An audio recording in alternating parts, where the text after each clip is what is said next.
it feels exciting. So although there's a lot going on, there's also this backdrop of excitement happening. And how cool is it that we can acknowledge and hold space for it all? Sometimes it can feel overwhelming, more so than exciting. I know I was more overwhelmed than excited last night as this like new moon energy was like, I was doing a lot of work around it and doing ritual around it. And so as this new moon was building, and it went exact at 12:46 a.m., so really early this morning. But boy, before bed last night, and I think I was up until about midnight, I felt it like swelling, and I was working with everything that was coming up. But last night it presented more like overwhelm and mentally in particular, because this is Aquarius, so it's air. And Aquarius, if Aquarius had a mantra, it would be like, I know, or I aspire. And so it's a swelling, this cerebral swelling, fears bubbling up, right? Because this new thing is emerging from within, this new part of self. So as the new thing emerges, it presses up on the old that's ready to be shaken loose. And so there can be a fear around that, because that's essentially an ego death, right? And so the mind wants to hook in, and hang on versus trust and let go.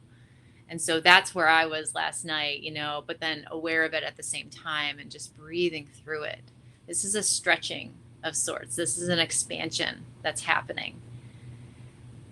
And to be really present for it, despite sometimes the fear. We have some feathers floating around here. I have a big duvet that I'm sitting on, and so I keep seeing the feathers floating around. I think that's fun.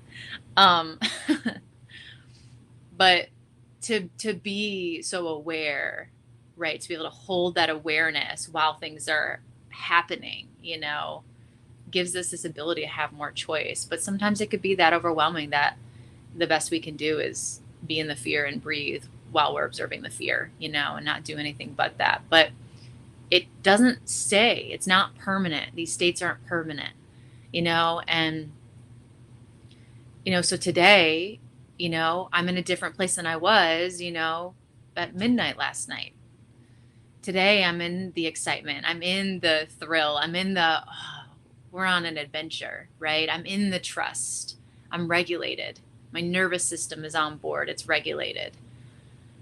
The ego has integrated yet again, and I've been able to let go, and there's a release. So, when I talk about new moons with you guys, I talk about how typically new moons are about calling forward, initiation, right? Setting intentions, a birth. Whereas the full moons are about releases, letting go, endings of cycles.